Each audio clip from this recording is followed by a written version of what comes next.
un poema do escritor estadounidense Robert Irving Howard, que foi coñecido sobre todo como autor de relatos fantásticos, por ser, xunto con Tolkien, o principal creador do popular xénero da fantasía heroica, pero que tamén escribiu algúns poemas emparentados temáticamente co tipo de narrativa fantástica heroica que escribía. Este é un deses poemas que, bueno, adaptei de algúns aspectos. Empezo.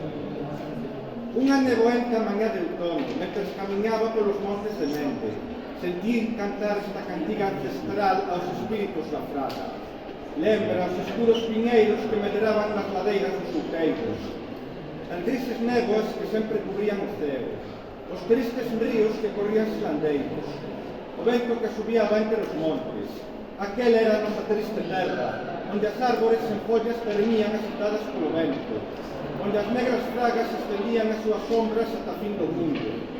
Esquecimos os nosos nomes, mas ainda lembramos a bella machada e as armas de pedra, como se foran as sombras no sono, igual que as cazarías e as batallas. Tamén lembramos o silencio da nosa terra escura, as nubes que cubrían os outeiros, as sombras das fragas sen fin. Así era Cimeria, a terra das tebras e da noite eterna. Cantas veces máis teremos que morrer para esquecer estas lembranzas, que fan de nós fantasmas de tempos esquecidos.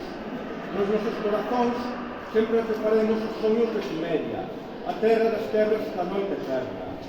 Logo, cantou un pasado, os espíritos calaron e eu seguí caminhando.